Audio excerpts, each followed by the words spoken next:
Shalom,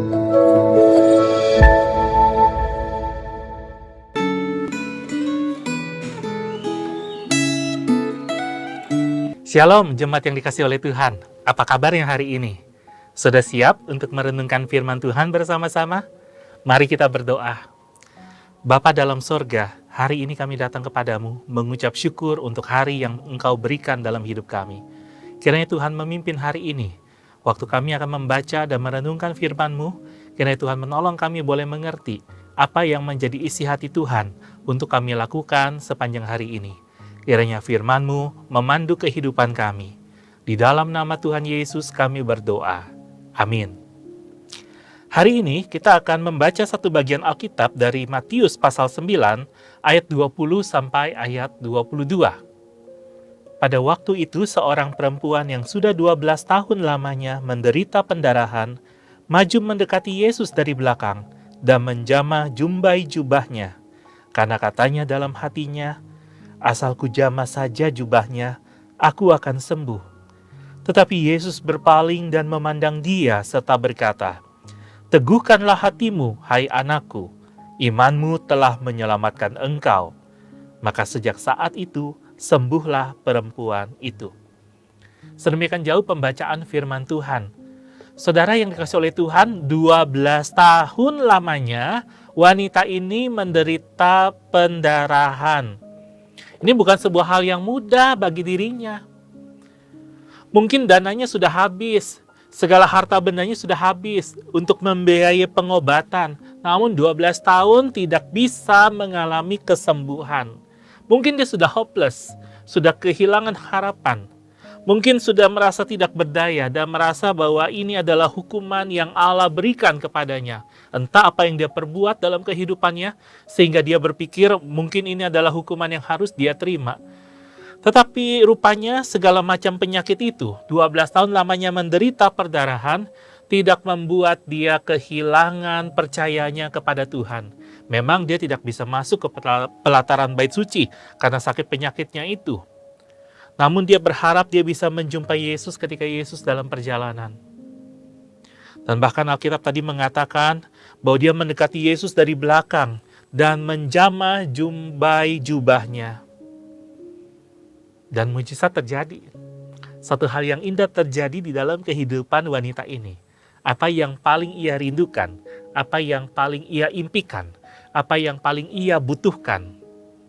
Hari itu ia menerima jawaban semua doanya. Dia menerima pemenuhan janji dari Tuhan. Apa itu? Kesembuhannya. Ini sungguh satu hal yang indah terjadi dalam kehidupan kita. Kalau Bapak Ibu Saudara ada dalam keadaan yang demikian, engkau bergumul sedemikian lama, dan suatu hari Tuhan menjawab segala pergumulan kita. Maka bukankah itu memberikan sebuah sukacita yang besar? Memberikan sebuah rasa gembira yang gak bisa dibandingkan dengan apapun juga. Karena kita merasa bahwa penantianku sudah selesai. Aku hari ini bergembira.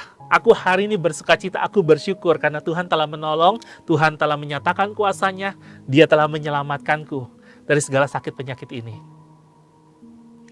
Saudara-saudara yang kasih oleh Tuhan, pelayanan Tuhan Yesus adalah pelayanan yang berbeda dibandingkan pelayanan-pelayanan lainnya. Ini bukan pelayanan yang biasa-biasa saja.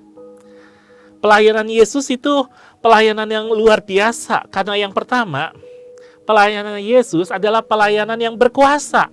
Dia bukan cuma sekedar berkuasa untuk menyembuhkan orang yang sakit. Para tabib pun juga bisa menyembuhkan orang yang sakit. Tapi dia juga berkuasa untuk mengampuni dosa, memulihkan kehidupan manusia. Dan ini yang dialami oleh perempuan yang menderita pendarahan ini. Tuhan Yesus berkata, teguhkan hatimu, imanmu telah menyelamatkan engkau. Waktu Tuhan Yesus bilang imanmu telah menyelamatkan engkau, bukan cuma sekedar sakit penyakit sembuh. Tapi karena apa? Karena ada iman yang dipelihara, dijaga, iman yang menunjukkan kualitasnya di hadapan Tuhan, iman yang teruji, iman yang mampu menghadapi badai kehidupan karena sakit penyakitnya. Tuhan melihat hati daripada perempuan ini. Dan Tuhan bilang, imanmu telah menyelamatkan engkau. bukan cuma sekedar sakit penyakit, tapi kerohaniannya juga menjadi kerohanian yang dipulihkan oleh Tuhan. Hari ini bagaimana dengan kehidupanmu? Apakah engkau percaya bahwa Tuhan Yesus bukan cuma sekedar mampu menyembuhkan sakit penyakitmu, tapi Dia juga mampu untuk memulihkan kehidupanmu, yaitu mengampuni segala dosa pelanggaranmu dan memberikan kepadamu hidup yang baru. Yang kedua, pelayanan Tuhan Yesus bukan cuma sekedar pelayanan biasa-biasa saja. Pelayanannya menjadi pelayanan yang tidak biasa-biasa saja, karena pelayanan Yesus adalah pelayanan yang mempedulikan keadaan sesama. Dia peduli kepada keadaan sesama. Dia tahu apa yang menjadi kebutuhan orang-orang. Dia bukan orang yang abai ketika melihat ada kebutuhan yang terjadi di sekitarnya. Memang pada waktu itu Tuhan Yesus sedang dalam perjalanan karena ada kepala rumah ibadat yang datang kepadanya lalu bilang, anak perempuanku baru saja meninggal. Datanglah, letakkan tanganmu atasnya maka ia akan hidup. Dan Yesus pergi bersama-sama dengan bapak itu dan rombongan murid-murid yang lain untuk pergi ke rumah bapak itu untuk menyembuhkan, untuk membangkitkan anak perempuannya.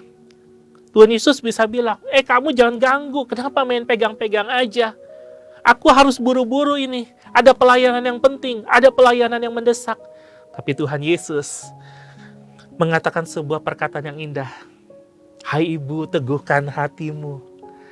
Mungkin perempuan ini, ntar diomelin lah. Dia mungkin udah berpikir seperti itu. Tapi yang Tuhan Yesus ucapkan kepadanya justru memberikan sebuah semangat, memberikan sebuah peneguhan iman.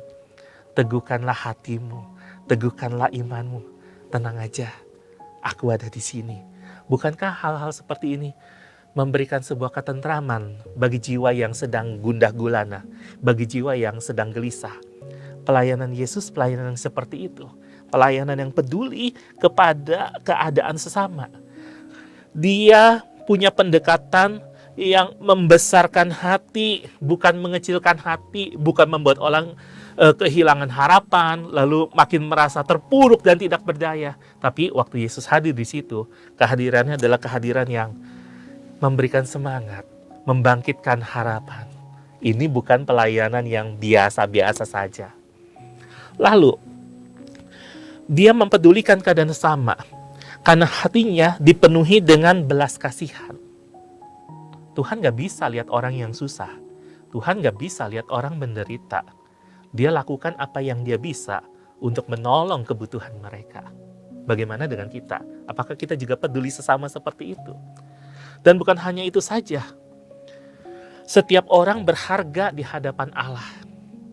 Sehingga walaupun dia sedang terburu-buru mau pergi ke rumah kepala ibadat itu untuk melihat anak perempuan yang sudah meninggal, dia juga menyempatkan waktu, menyediakan waktu untuk apa? Orang-orang yang datang kepadanya selama dalam perjalanan itu. Hati Tuhan Yesus sungguh luar biasa. Dan bukankah ini menjadi contoh, menjadi sebuah teladan bagi kita?